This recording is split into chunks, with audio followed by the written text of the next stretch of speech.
Hello and welcome to the Bearded Mystic Podcast, and I'm your host, Rahul N. Singh. Thank you for taking out the time today to either watch or listen to this podcast episode. Before we do begin, there's a few things I would like to share with you. The Bearded Mystic Podcast does need your support, and you can do so by signing up to our Patreon page. On Patreon, there's ad-free and bonus episodes, along with other benefits depending on the tier that you select.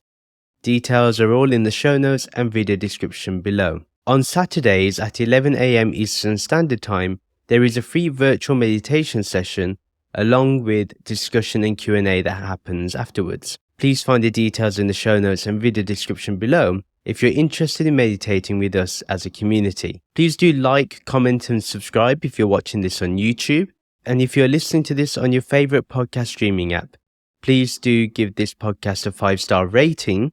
And do follow, subscribe to get future episodes.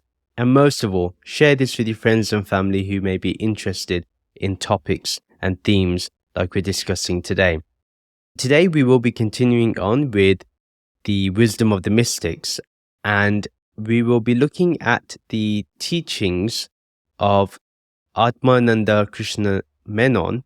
And as you know, last month we looked at the teachings of Nisargadatta Maharaj, and today we'll be looking at the teachings of Atmananda Ji.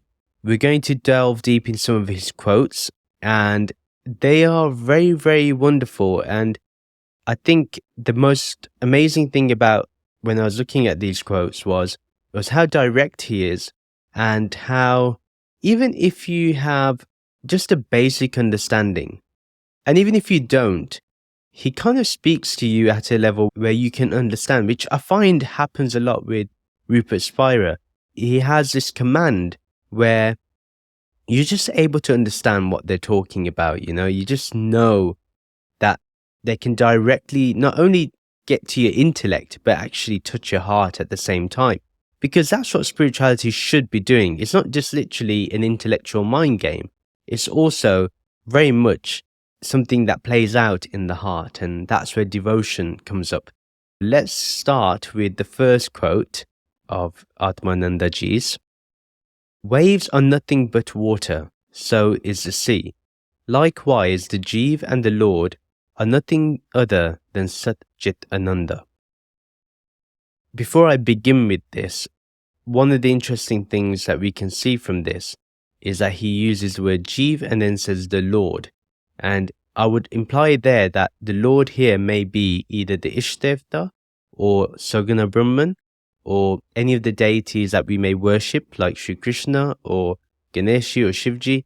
It could be any of those, and what he's trying to say is that they are Satchitananda, which is basically Nirgun Brahman, or the integrated Brahman that we know, where you have the world and its wonders, and yet in that world you have the essence of that formless awareness. That's one thing I wanted to mention if I don't later on, according to my notes.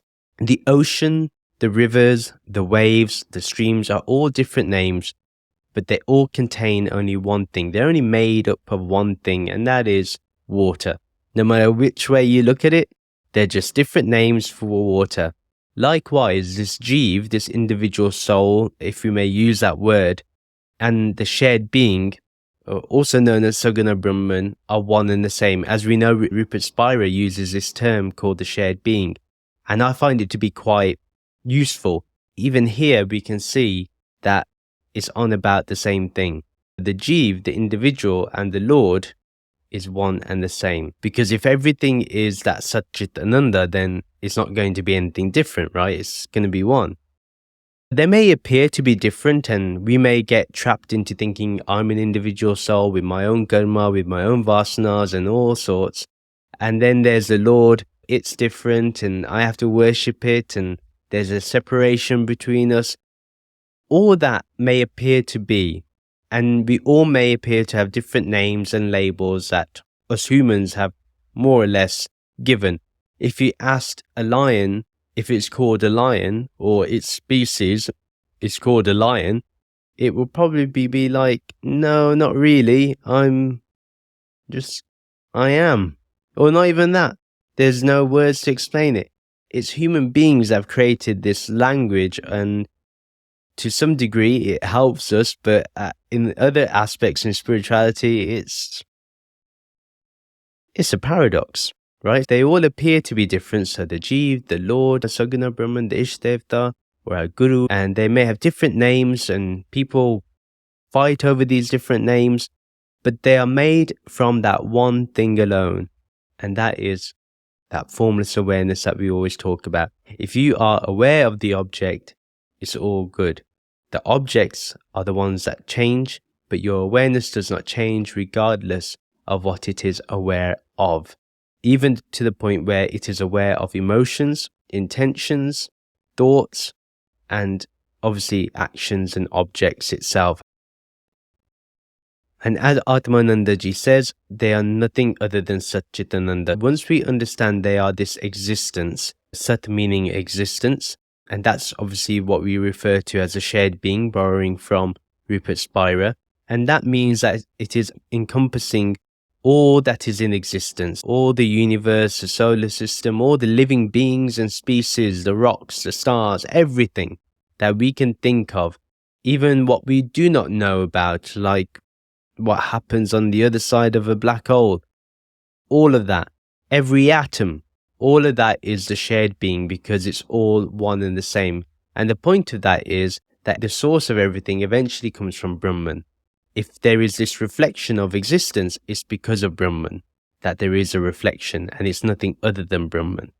The next one is Chit, which is obviously pure consciousness. It's pure consciousness itself, it's formless awareness itself. It's the eternal witness and the observer. It's the Purusha, the witness consciousness. It's Nirakar, it's formless. It cannot be contained by any word, by any shape. It cannot be contained in any way. And that's what pure consciousness is. It's just the observer that remains untouched by the experiences of existence.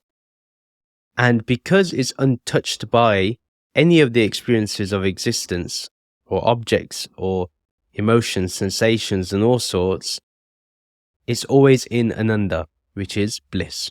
We are always in that balanced state of happiness and that sameness of happiness. So if you think about our life, we're always fluctuating in happiness. Sometimes we're really happy, sometimes we're not so happy, sometimes we're just not happy at all. But blissfulness is where, when you're in that Satchitananda state, when you're in Brahman, when you realize you are Brahman, then you're literally just smooth sailing in Ananda. That's all. That's how it is. Our default state is Satchitananda. That's what we are. And once the Jeev understands that it's just a different name, once we realize that the Lord, God, or whatever we want to refer it to, any deity, when we realize that it is just this one being, this one self, this formless awareness, this Nirguna Brahman, we're all good. It's all this Satchitananda.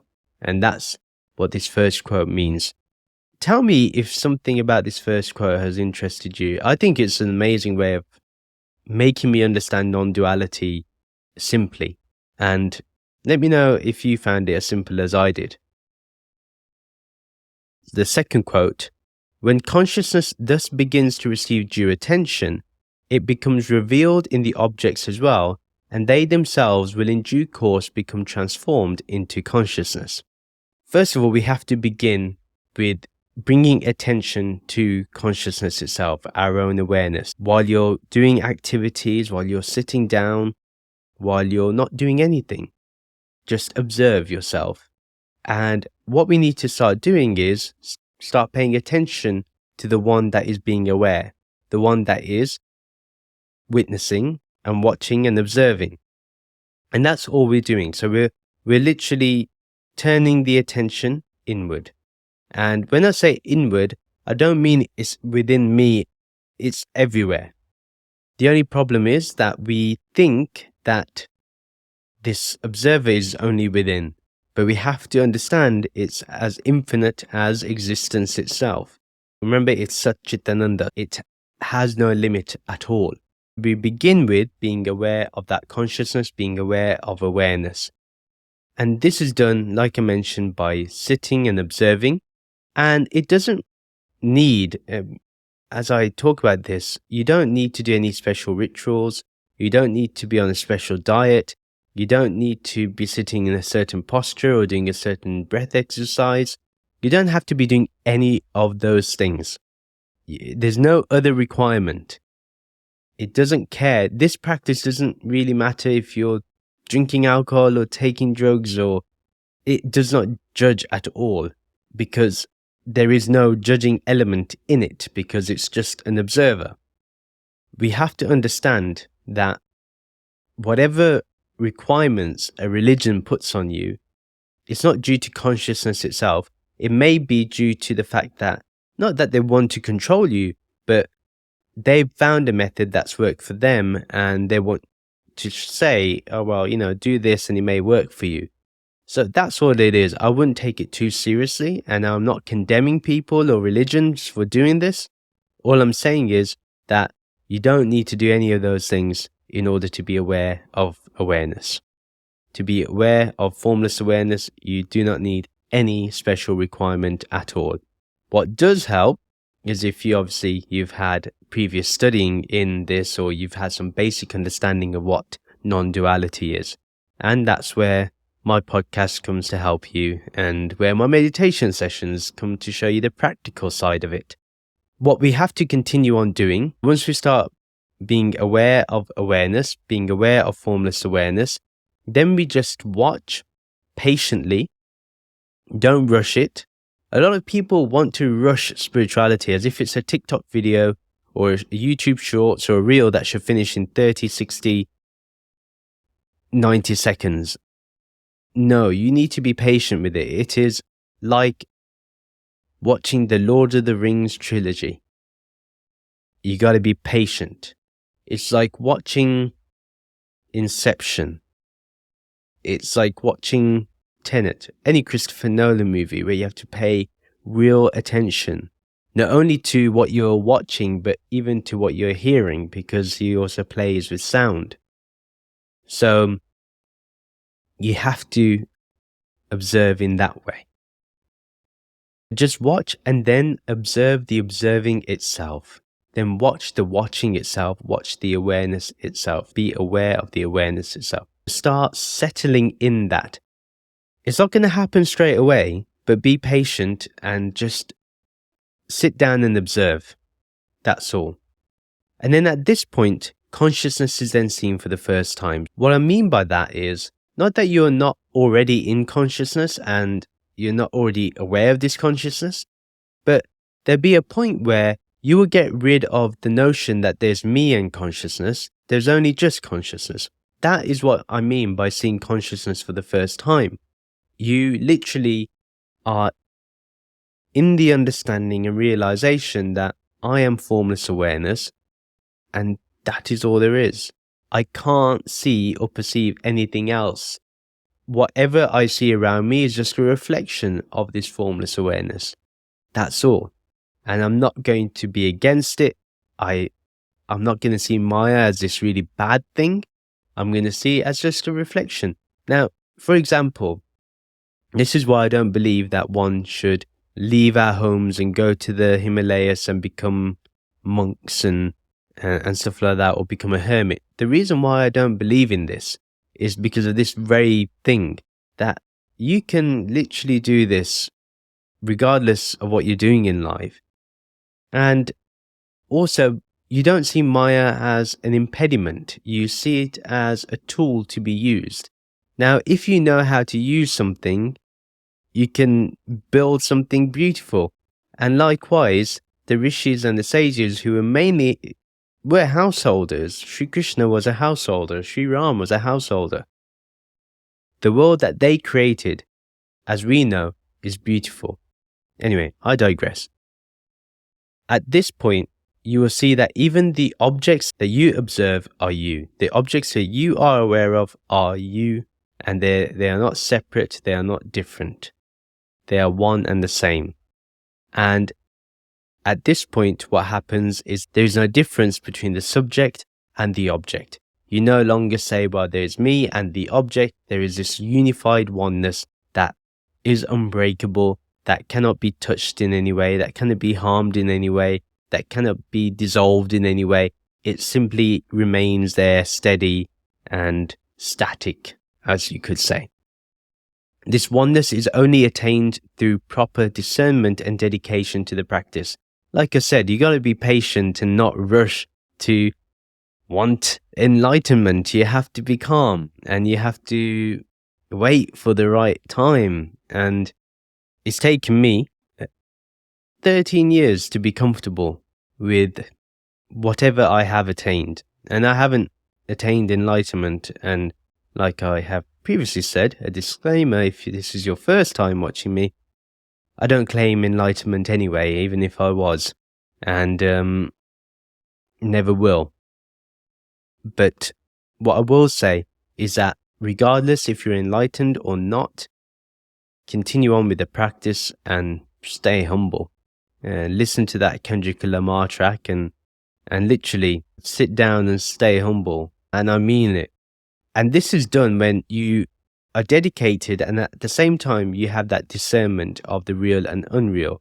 And what we have to understand is that the mind is very fickle. It goes from one thought to another, from one emotion to another, and it doesn't steady even after enlightenment. It will calm down for sure, it'd be a lot calmer, but if you think that it will not poke its ugly head around the corner or its beautiful head around the corner, well, it could, and you have to be alert, and that's where discernment comes in. Whenever you see a thought appear that doesn't seem to be aligned to spiritual living, then you will just observe it and you will see it for what it is and therefore remain untouched by it because it's not you, it's an object that you're aware of. So you don't have to associate with it, you don't have to identify with it, and you don't have to feel bad for having that thought because it's not even your mind. On that level, every action you do anyway and every thought you have should be more or less pure. But say one negative thought appears, I wouldn't kick yourself about it.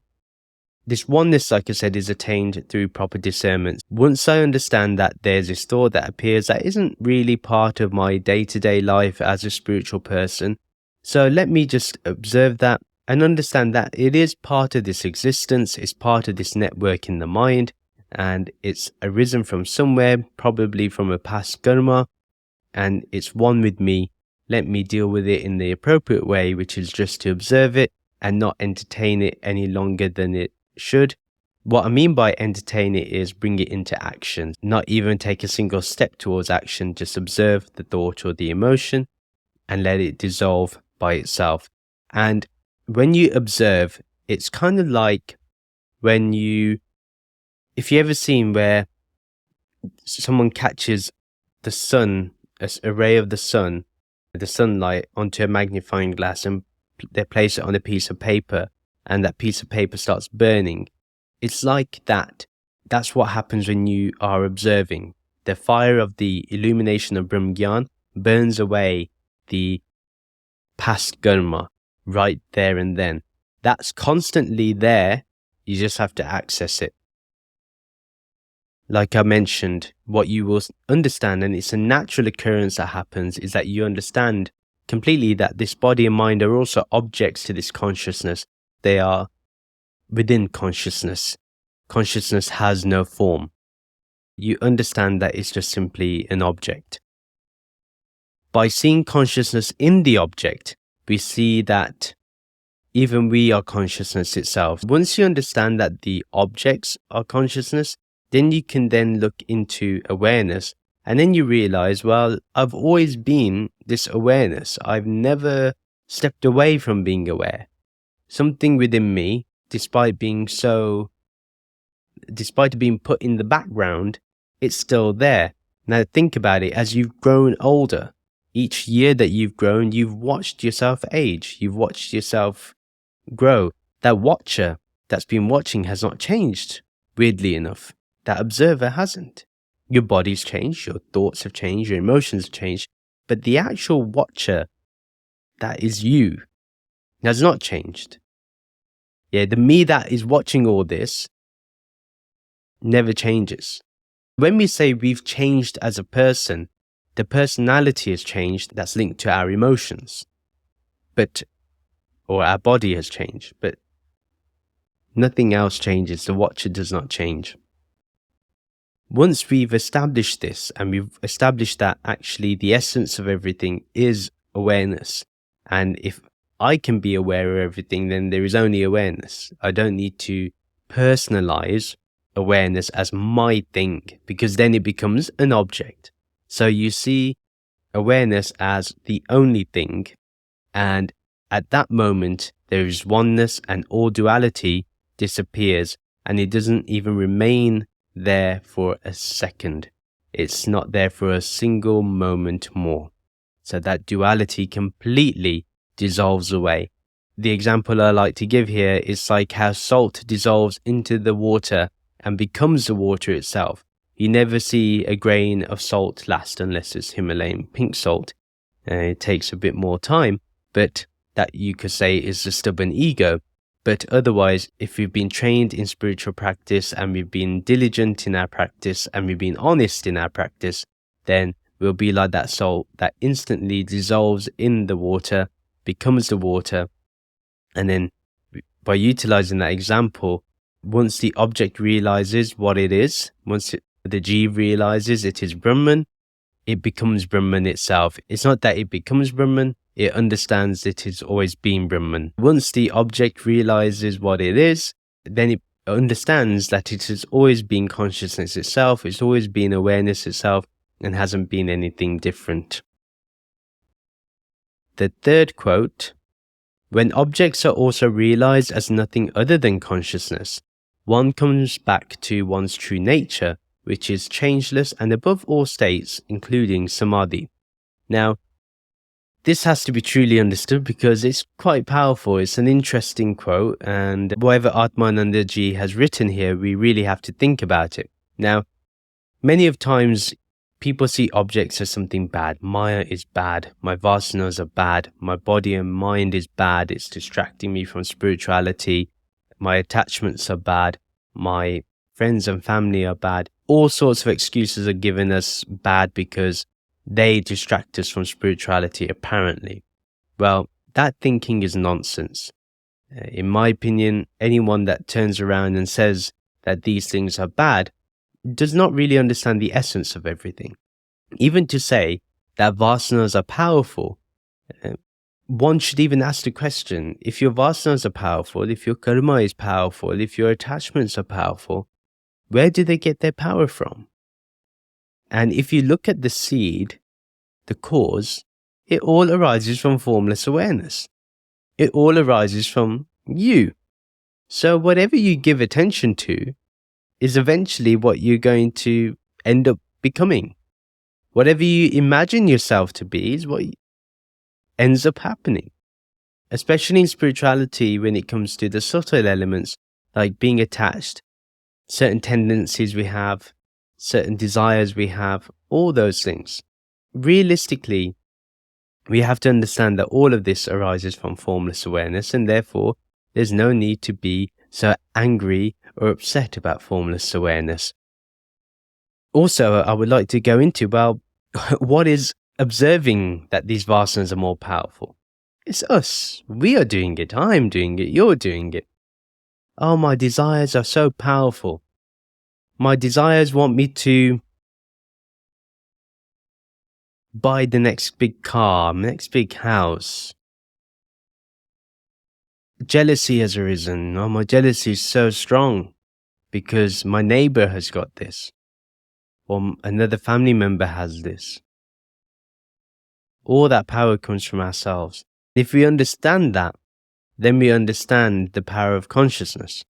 And if you're not seeking consciousness, then you're happy living in delusion. Simple as that. No law of attraction nonsense is entertained here. You can if you want. I'm not condemning anyone, but it's your path, you choose, but it's something that I don't think is actually a solid thing to practice. Because once you understand who you are, what more do you want?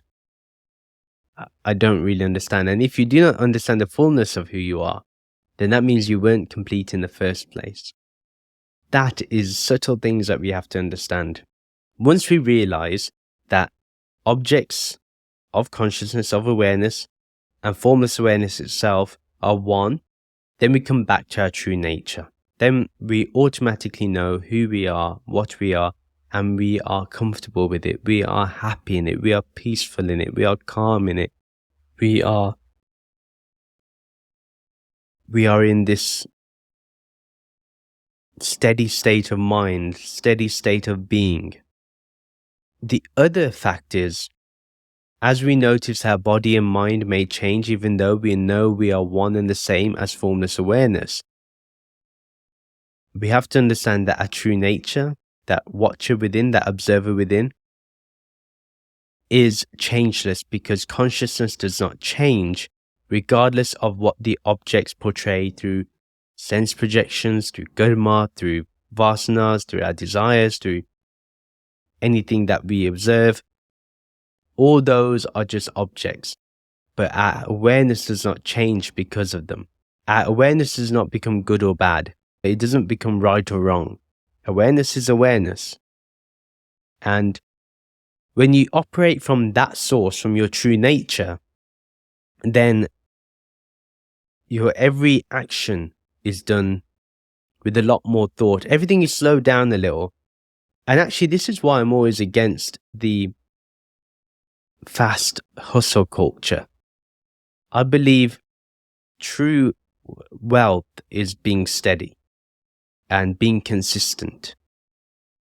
If you're erratic, you won't get far in terms of real attainment.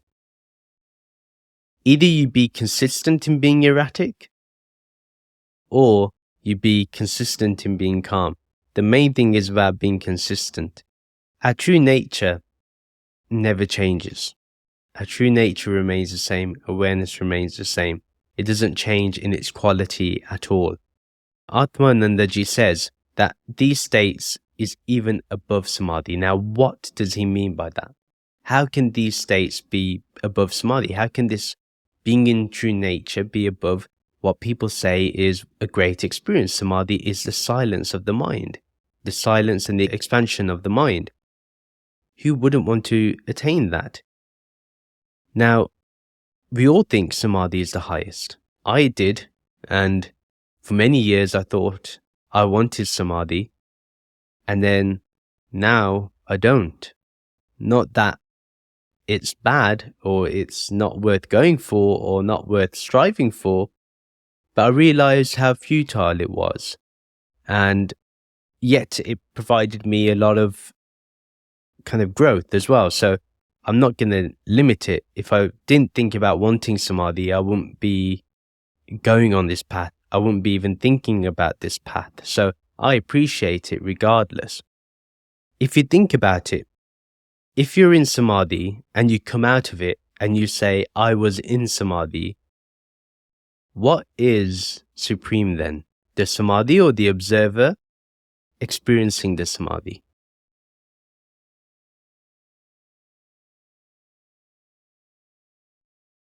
It's obviously the observer.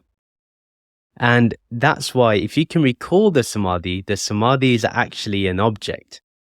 And therefore, it's numerous sensations that one gets from that samadhi. Someone can turn around and say they're in this tearful state and they're in oneness and time slows down or time passes by really quickly or whatever they say. But that's still an object. And it should not be celebrated. Let me make that clear. There are a lot of people with enlightenment stories with this type of story. It's not to be celebrated. In fact, they're missing the biggest clue. And that should tell you to stay away or to be very skeptical about what they say. And that is not enlightenment, by the way. Just because you say that several hours passed by when you were sitting in meditation, but you thought you were there for 5 minutes. You're just having a brilliant time.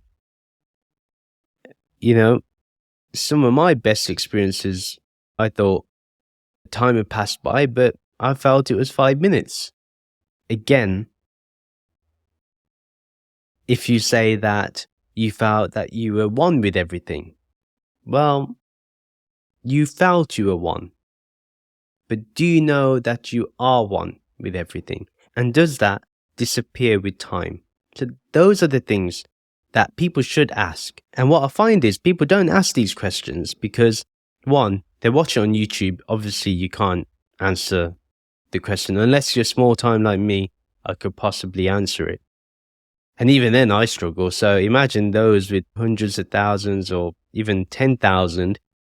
It's pretty difficult, right? So we have to understand that unless someone gives a proper account that's verifiable, it's very difficult to accept. And I would always be skeptical. I wouldn't just fall under the trap of being like, wow, they're enlightened because of this experience. Remember, that experience is an object because the awareness is explaining that experience. That's the key to observe. And yes, I am saying that enlightenment is an object. If you start thinking you are enlightened or I am enlightened, if you have that thought, that's an object too. Now, someone may ask, well, what if you have nirvikalpa samadhi, when there is only pure consciousness, where no object is seen and neither is an observer seen, when there's a complete dissolution of everything? That is the highest state of being. Now, nirvikalpa samadhi is the same as just being in awareness. And that is what I would say is samadhi. Now, for example, you still have to come out of that if you want to function in the world. What I would say is more practical is, yes, experience that in meditation, and you must have that absorption. For example, when we do our guided meditation and I go through the guidance of formless awareness and then there's silence for 2 minutes. I leave 2-3 minutes for silence. In that 2 or 3 minutes, it's more than enough. 1 minute is more than enough. 30 seconds is more than enough. Just absorb yourself into pure consciousness, into formless awareness. And that is all you need. That 30 seconds. Maybe even less than that. What I want to say is it's better to not just be in samadhi, but actually come out of it and live your day-to-day life, but in awareness. What I mean by that is there is this constant awareness within you. It doesn't shut down in any state like waking, dreaming, deep sleep. Basically, I'm talking about the turiya state. You have to be constantly in awareness. That to me is the ultimate, being aware of awareness. We should never deviate from that, and formless awareness will never declare itself. Like I mentioned, it's never going to turn around and say, I'm enlightened. It doesn't know what enlightenment or ignorance is because those states don't exist in it. They are reflections, but not it. It is your true nature, and there is no recognition of anything outside of that. There is nothing outside of your true nature. It's as simple as that. Now let's go to the fourth quote. It is this witnessing I that is a real I. Fixing attention there and establishing oneself in it, one becomes freed from bondage. So, the observer I, meaning I, who observes these objects is the real I. So, if I am observing through my eyes this object of the microphone, that witness is the real I. That's the true I, the true I am. The seer that watches and sees, that is formless awareness. That is pure consciousness. There is no separate I. There is no I here and then another I as you or the world out there. There's just one I. And this I-ness from the body and mind simply just does not exist. When you try to locate this I, when you try to see where does it begin from, you find it has no beginning and no end. And therefore, if it has no beginning or end, it's not contained just in the body and mind. It must be something that transcends it. We have to understand what it is that transcends it. Once we understand that, then we must fix our attention to continuously be an observer. Take your time and just fix your attention there. Like I mentioned, be in that absorption for a bit. And we must watch and then become the watching. That's when you know you're established in it, because when you're watching, that means you're completely the watcher. There is no separate identity now. There is no separate I-ness, or there's no me and my mind, there's just me. And my mind is contained in me, not me and my mind. We must become completely established in it. We must try our best to be completely established in it. And we do not need to move to any other place, because there is no other location. What other location is there to go to? You don't need to go to the other side of the universe. Just be here, and you're at every point in the universe. When we are one in consciousness, when we are one in awareness, then we become freed from ignorance. Avidya disappears completely. There is no ignorance at all that I am this separation, that I'm separate to all of this, I'm separate to others, I'm separate to the world and to other living beings. That separateness is disappeared. That separateness is resolved and thrown in the trash, really, as a concept. When we are one in formless awareness, we also are never bound to another object. Even if you're in a marriage, and like me, or you're about to become a dad, like me, you are not bound. You love them. That detachment increases your love. It enhances your love. And it makes you more complete in your love, because it does not require you to restrict them in any way. You love them for what they are, and you recognize yourself in them. You know it's all the same thing. And that's why your love is more pure, and it comes more from a place of understanding and a place of compassion. In this sense, we attain true freedom. This is what freedom really is, when you are detached, yet you act responsibly in the world.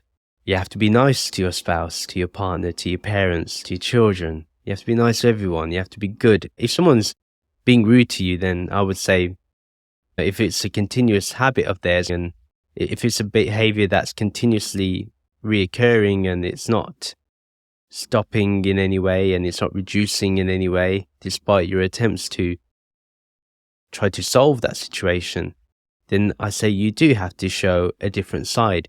But you don't have to let go of awareness to do that. You can do it in awareness, and it's done with the greater good in mind. And that's the whole point of having discernment. In the end, really, Jivan Mukti is about knowing what the real I is, what this real I am is, and being established and being completely dedicated to this truth, to this true I. Now let's go to the fifth quote. Atma is that changeless one rus into which thoughts and feelings merge. To see it, enter it and establish it as the I removes all delusions and brings in lasting peace. We know the Atma, which is Brahman itself, is not the individual soul. We know that the Atma, which is Brahman, is changeless. We understand this completely. And our awareness is also changeless. We know this from our own experience, because when we are the witness, when we are this awareness, formless awareness, we know this awareness doesn't change in any way. Like I mentioned before, if you grow from a toddler to childhood, to teenage, to middle age, to elderly, the watcher in all those stages of life has been untouched by the experiences of the body and mind as it changes and it decays and it slows down. yet that watcher remains the same. The observer within remains the same. One thing one can say is, does the Atma here refer to the mind? In this case, no. It's pretty obvious that he's talking about formless awareness because he says it's changeless. The mind, as we know, does change. The other thing I want to say is we don't even have to go far as looking at the stages of life that we observe, but even thoughts. Thoughts are different in quality when we observe each one. None of them are the same. Whatever thoughts that we have that are projected in the day, the multiple thoughts, we can observe them. The watcher remains the same, regardless of the quality of thoughts, regardless of the thoughts that are projected. That screen of awareness does not change in any way. It's not moved in any way. It stays as it is. Then Ras here means the one essence. The only essence there is in every object is this Atma, this Jeev, this formless awareness, which we know is formless awareness eventually. It's only an individual when we think it's an individual. When it realizes it's Brahman, it becomes this formless awareness. Therefore, the essence is in every object. Now, our thoughts and feelings all merge into one essence known as the Atma. If you think about it, all the projections on the screen becomes the screen itself and gets absorbed into the screen. Or you could say it's like salt that dissolves into water, becomes water itself. Likewise, our thoughts and feelings all merge into that one essence known as the Atma. Therefore, the Atma is unchanged by the contents of diversity or of duality. It's not influenced by it in any way. The question that may appear for us is, if we want to remain in formless awareness, and that may be our whole endeavor, right? That may be the whole thing we're looking for. What do we need to do to get there? I want to know how to get there, so tell me. Well, once we see the seer, once we observe the observer, once we are aware of the one that is aware, we must fully enter into it through our vivek, so through our discernment, and be established in it and see it as the eternal I. So discern what is real and unreal, get rid of everything that is unreal and go straight fully into that which is real, which is changeless, which is this watcher and observer, and be established in it and see it as the eternal I. Do not see it as anything other than that. It's the eternal I am.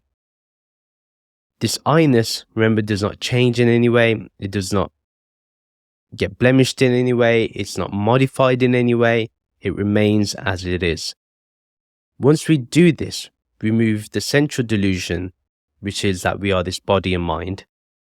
And if we think about it, all the other delusions that we have are rooted in this central delusion. If we think we're the body and mind, then we think that we are our religion. We give ourselves a label of a religion, or a caste, or a race, or a color, or a sexual orientation, or gender, etc. But the root delusion, the central delusion, is that we think we're the body and mind. Therefore, to go beyond that, we must understand that the central delusion is this body and mind, which is always changing, which is always in flux. But to go into lasting peace, we need to enter into the eternal I, the I am, which does not change regardless of anything that happens. And that state is full of peace that is unbreakable. Nobody in this world can shake that peace away from you. Then quote 6. If reality is conceived of as beyond all thoughts and contemplating directed accordingly, words may help to lead one to a stage where all thoughts cease and reality is experienced. The last 2 or 3 quotes are hinting upon the same thing, but they are different if you look at it in a nuanced perspective. Now, I've kept this quote specifically because I think it answers a question that I get a lot. Aren't words consciousness? Aren't thoughts consciousness? And then, if so, why did consciousness or this reality create words, thoughts, images, and sensations? I get asked this a lot. Once we have immersed ourselves in this formless awareness, and we've established this earlier, And once we know that it's the only reality there is, then how can any other object enter it and claim to be a reality? Once we say that there is another reality like a thought, or a word, or an image, or a sensation, then we are saying that that thought is the subject. But we know that the thought isn't the subject through our direct experience of being the observer, by being the witness. That's what Atmananda Ji is trying to say. If reality is conceived of as beyond all thoughts, contemplating directed accordingly, words may help lead one to a stage where all thoughts cease and reality is experienced. Words may help. The words that I speak today may take you to the experience where reality is experienced. To get there, one has to pay full attention. And like you said, contemplating directed accordingly. One has to direct their attention to formless awareness and fix it there. Once we know that the reality is conceived as beyond all thoughts, then we know contemplation is something that hints us beyond thoughts. It's, for example, it takes you into a leap of understanding, and an understanding that doesn't necessarily need words. That's all that needs to be done. Yeah, that's all. Consciousness or awareness does not need to be in thought. It's not contained in thought. Awareness is aware of thought. Thought is observed by awareness, therefore is an object. Words are an object. They may help to lead, but to actually get there, you need the direct experience. To do that, we just need to be in the awareness of formless awareness. That's the direct path to understanding this reality and experiencing this reality as it is, and therefore it's beyond thought. My words helped, but to get there is not of words or thoughts or sensations or anything like that.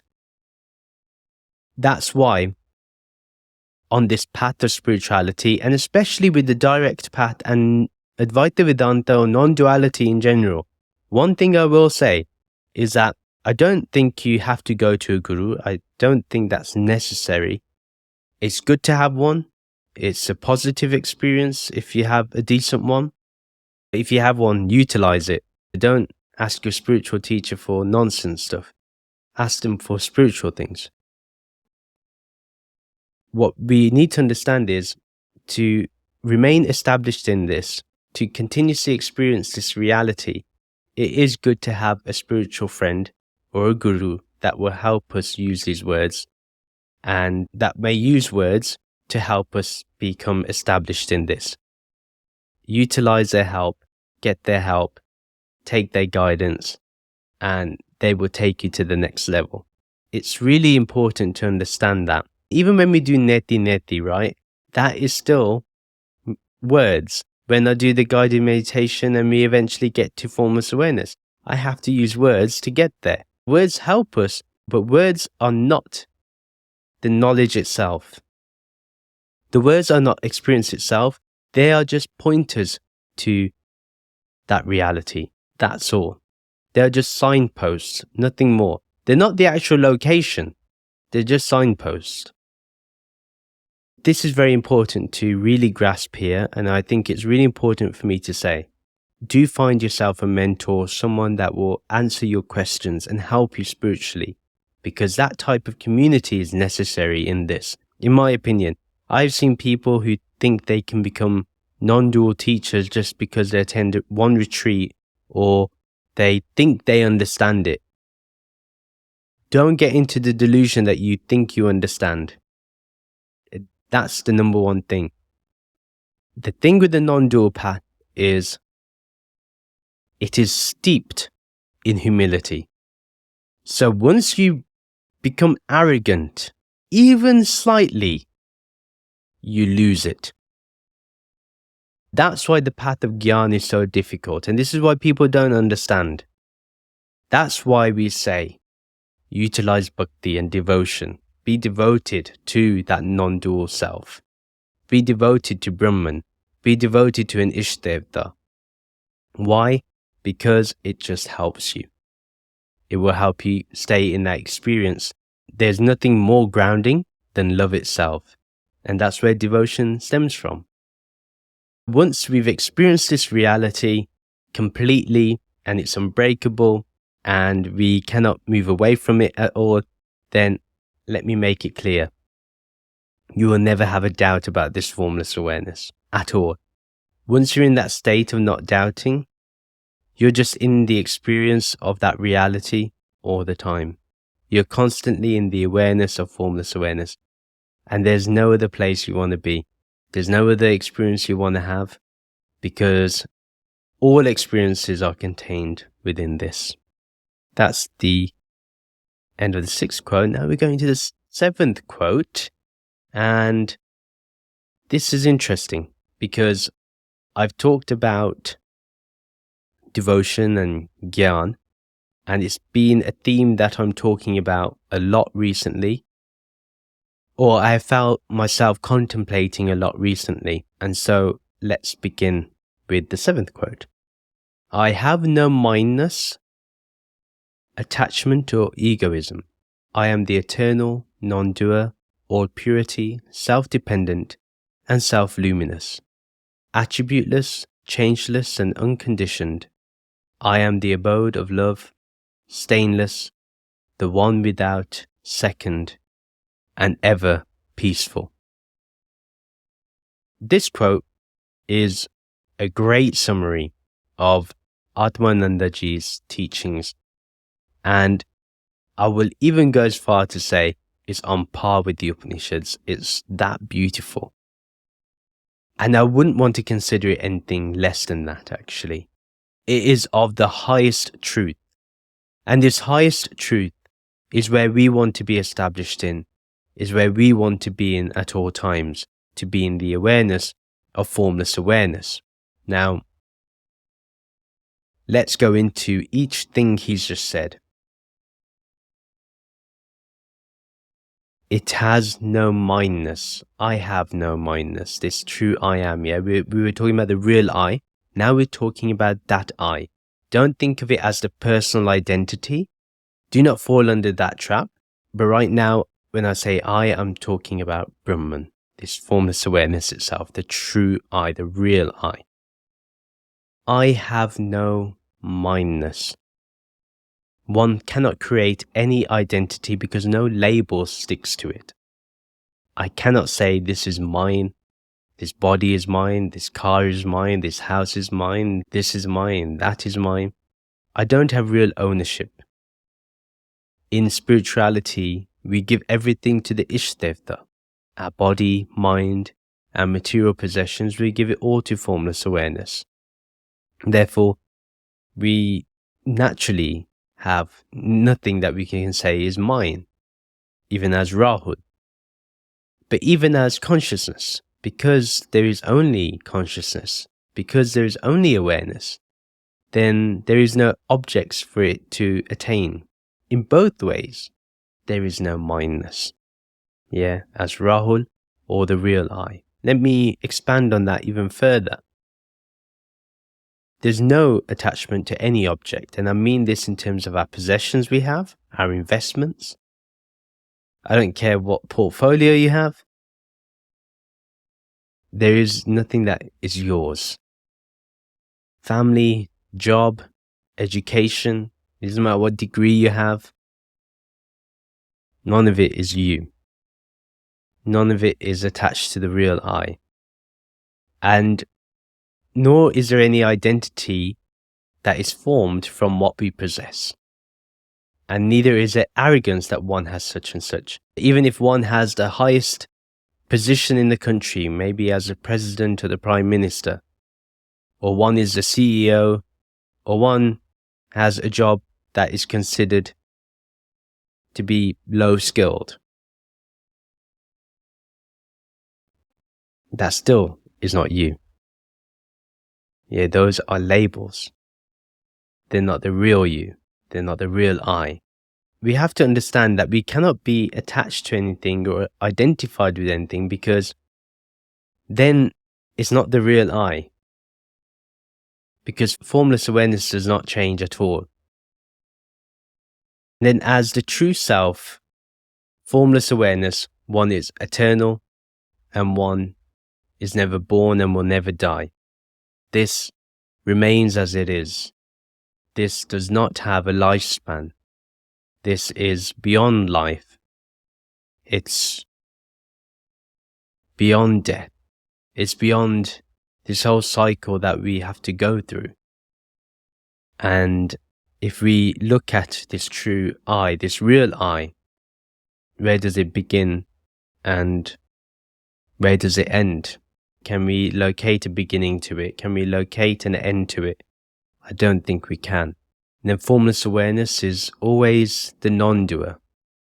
That true I is the non-doer, because although the body and mind may continue to conduct activities and do actions, such as thinking, feeling, and doing general day-to-day activities, it's really a non-doer, because it doesn't accumulate any karma, because it doesn't place any identity upon any act that is done.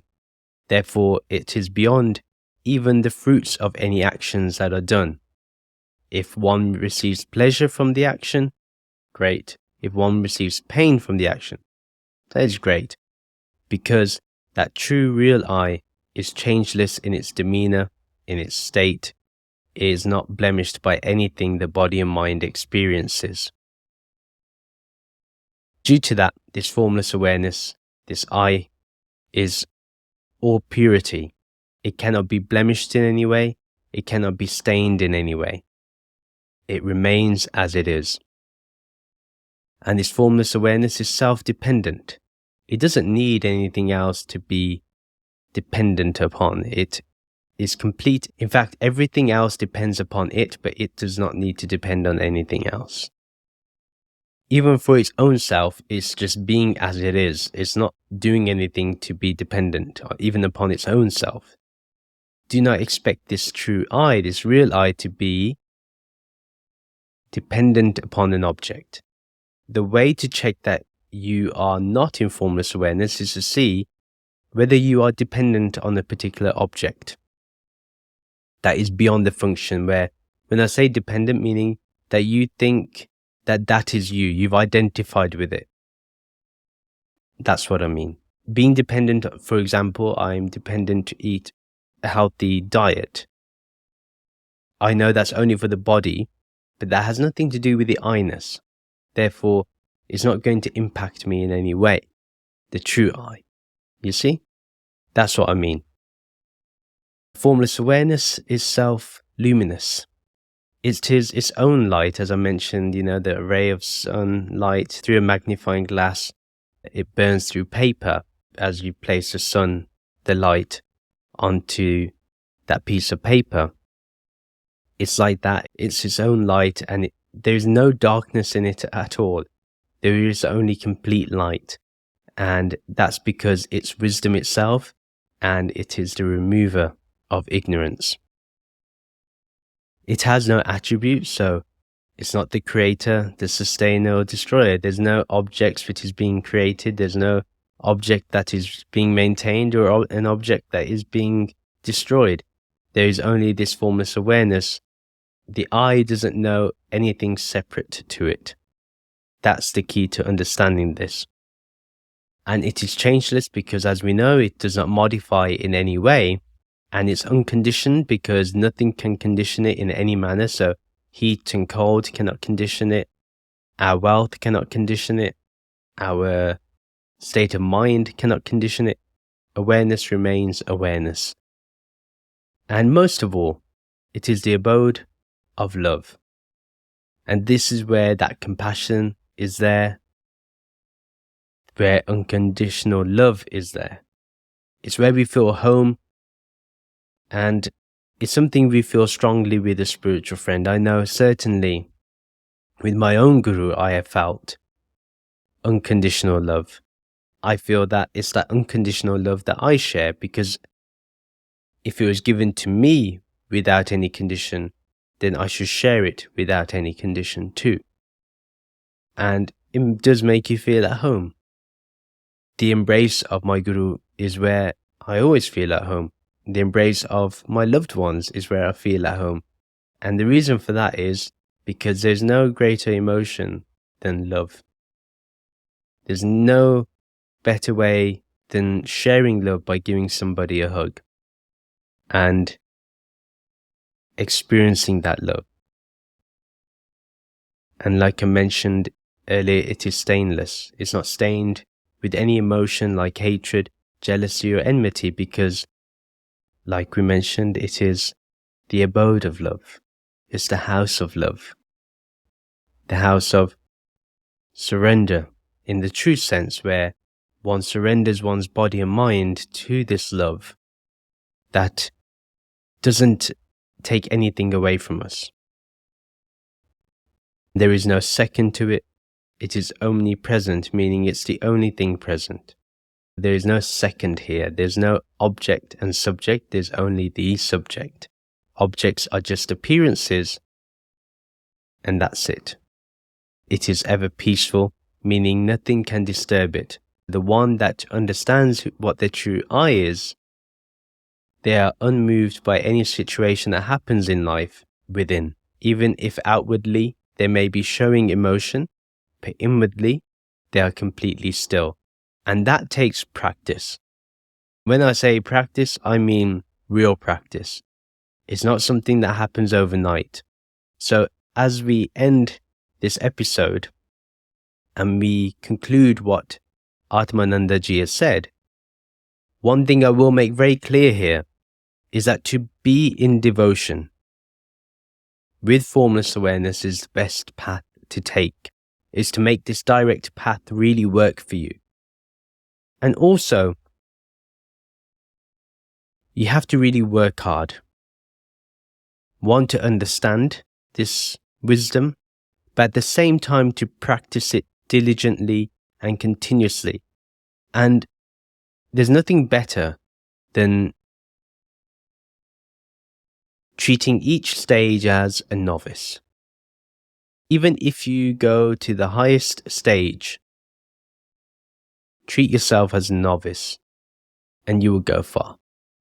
Because humility is what keeps you grounded. And whatever keeps you grounded keeps you in the real I, which is formless awareness. And that is the end of the episode. Please do share this podcast with your friends and family who may enjoy this content. Do follow me on social media to keep getting updates. Join the Bearded Mystic Podcast WhatsApp community group to continue the podcast discussion. And the details are in the show notes and video description below. Like I mentioned in the beginning, it's really great if you can support the Bearded Mystic Podcast through Patreon. There you get ad-free and bonus episodes, like I mentioned, and other benefits, depending on the tier that you select. Do check out the details in the show notes and video description below, and I really do appreciate any help that you can provide for the podcast. Please do rate and review the podcast on your favorite podcast streaming app. Do like and comment on this video and subscribe on this YouTube channel, and do follow or subscribe to this podcast on your favorite podcast streaming app that you're listening to this episode to right now. Thank you very much for listening, and we'll end with the Soham and Shanti mantra. Soham, Soham, I am that, I am that. Om Shanti, Shanti, Shanti. Om peace, peace, peace. Namaste.